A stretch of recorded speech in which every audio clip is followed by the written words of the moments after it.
Hey everybody, it's me, Undead Viking. I'm here with a video review for you. The game that I am reviewing today is a game called Orc Father, and now if that sounds kind of Mafia-esque, then you would be correct.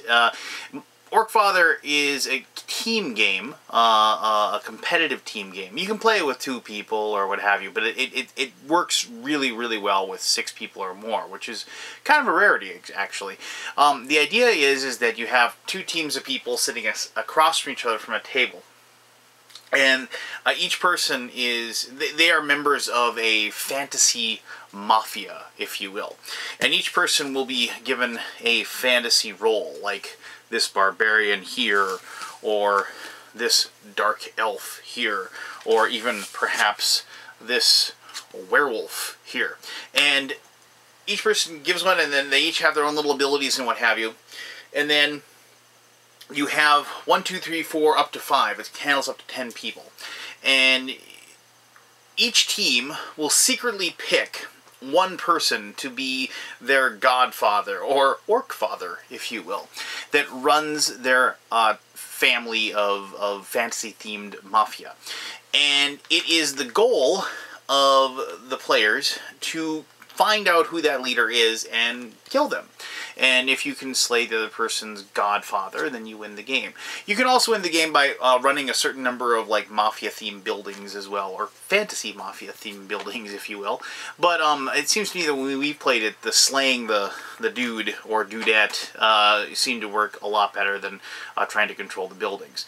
So the cool thing about the game is because there's that secret bit of information, you find yourself doing a lot of intuition and bluffing, if you will, because you can't sit there and talk because you're across the table. This isn't a game where you get up and you wander over and you mumble and talk amongst each other. Okay, what are we going to do? This is something where you kind of have to have like kind of an unwritten understanding between you and the other people, and you have to kind of have the intuition, and you also have to bluff and like, you know, kind of pretend that like maybe this person is actually the one we need to protect. We need to like defend this guy because this guy is the most important person we need to save. And then people are like, oh, well, let's go after him then. But in actuality, it's the troll over here that is actually the leader of your group, if you will, instead of like the dwarf.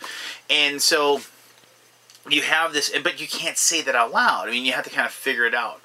And because it's open table talk, and so you can't give stuff away.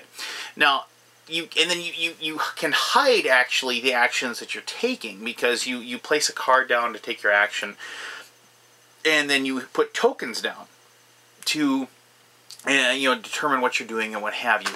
And you reveal them at a different time. So you can bluff and say, oh, it looks like he's making an attack, but actually he's doing defense and things like that. And so there's this wonderful game within the game that you play as you play the game. So I'll show you briefly, as brief as I can, how to play Orc Father, and then we'll come back here and we'll talk a little bit more about what I just said, and I'll tell you exactly why this game interests me and why I've had a lot of fun with it, and why my gaming group likes it as well. So here we go, Orc Father. Alright, this is the game of Orc Father. These are all the cards that you get with the game except for the character cards, which I was going to show you first. That's why they're not out there. Depending on how many people you have, this can play 2 players, up to 10 players. I played it with 6 and 8 and 4. It was fun with all of those numbers. I do think like 6 and 8, I had more fun with 4, but it was still fun with 4 people. So what you have is you have these characters, these fantasy characters, trolls, werewolves, dark knights, barbarians, things like that. And you randomly will give one of these to each player. And then the game is a team game, so if you're playing with 6 people, it's 3 versus 3. If you're playing with 8 people, it's 4 versus 4. If you have an odd number, one person ends up playing 2 characters, just so you can have an even number of characters on each team. Now, each of these characters has a list of how many hit points it has. Like here, this werewolf has 5. In comparison, like you can see here, the Dark Knight, has 7, things like that. Some of them just have a lot of health, but no powers, the Minotaur. So like, they each have different powers and different abilities. The barbarian, his power can be during the attack phase once per match. the player can add an attack counter over on any player of his choice. So he can just go ahead and add an attack, obviously, because he's the barbarian, you know, and like the troll, he can discard a business card that allows him to heal up to 3 health, because he's a troll, he regenerates. The dwarves are allowed to add a defense token to each one of his allies, including himself. And these are just little abilities that you have that they're kind of panic button, you know, things, because usually they're only a once per game thing. You can get those powers rejuvenated with these event cards that are over there, but I'll explain that, because there's 12 different event cards, and you will have different things affect each round that you play. So what'll happen is that I'm just gonna, like, say I have like a let's just say I have a 8-person game, and so you just hand these out, and obviously they're not going to be this close to each other due to the fact that the people are sitting on theoretically at a long table and facing each other. But you have like players 1, 2, 3, and 4, and that's how it works. Each person will then get a defense card, an attack card, and a business card. Those are the 3 different actions you'll take during the planning phase, and so you'll be putting those face down to show what you're doing. You'll also get, in this case, because we only have 4 people and not 5, we won't need the 5 cards here, but we do need, everyone will have a 0, 1, 2, 3, and 4, because those are the targets, and this would be targeting 1, targeting 2, targeting 3, targeting 4. If you do have an attack, you target your enemy. If it's a defense, you target yourself, and depending upon what, like, you know, the other different abilities and stuff, you might actually, but the ability that, like, a power or whatever and so forth, will be quite obvious as far as which side you're affecting, if you will. There's also a bunch of these counters over here. Like this is a power counter, so if you have a certain power, you just have that, and then when you use it, you give up the power token to show that you've used it. You have obviously these little heart tokens, and you just, so like the Minotaur player would get 7 of those, and they put them, I'm not going to put those out there, but that's how you track obviously the damage. You remove those, and if you ever run out of health, you are knocked out of the game.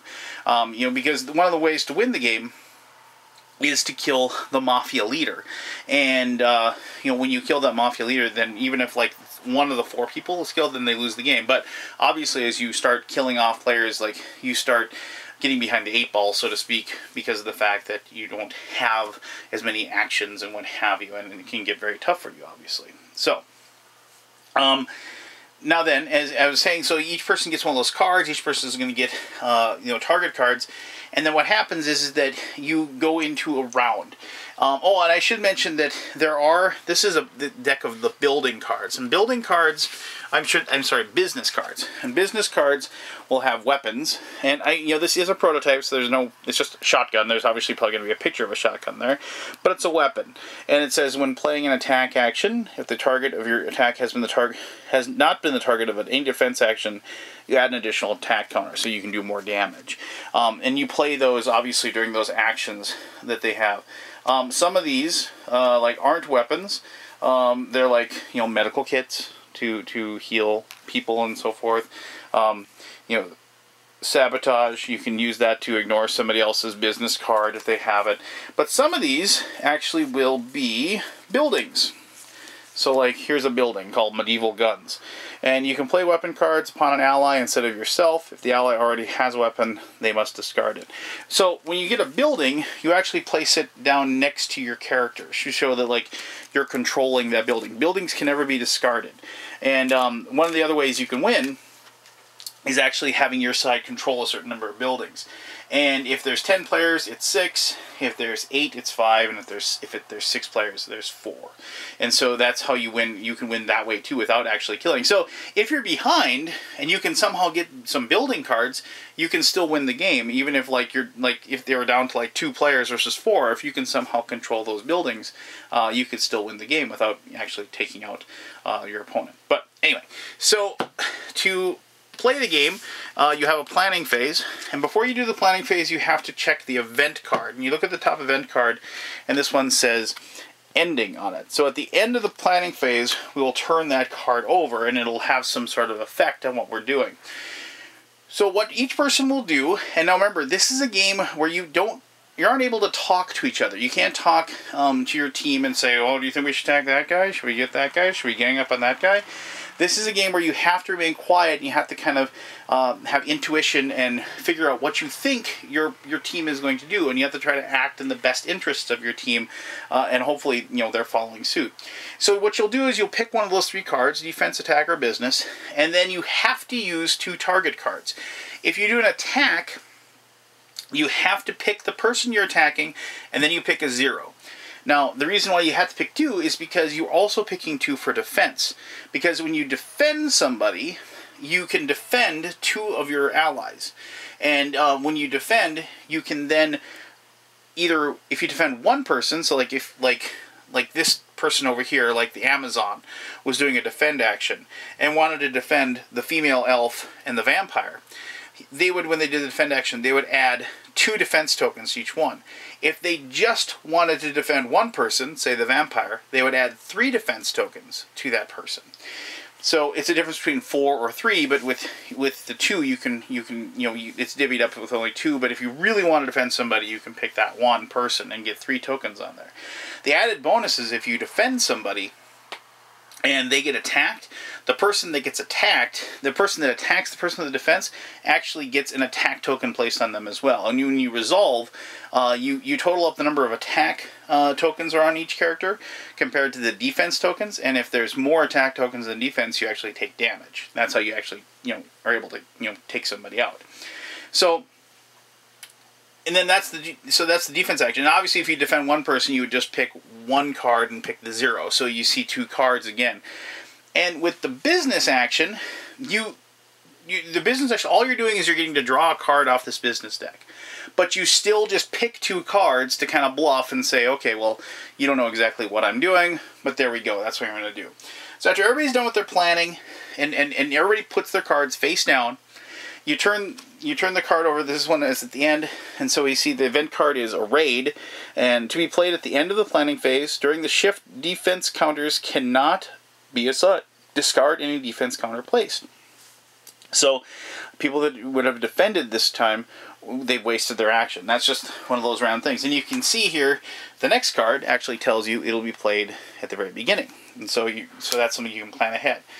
And so every person would turn their cards over, and they would handle their attacks and their defense. So, and as I said, so like if you're attacking somebody, you add a token. Like I said, like well, first thing I should say is that you do assign the defense tokens first.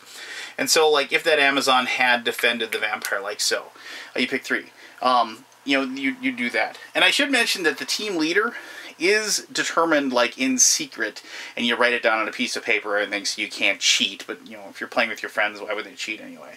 And so like you do that, and also like if there's any kind of like special ability that a character has, like remember I mentioned the dwarf had the ability to add defense tokens, like they can do that at this time.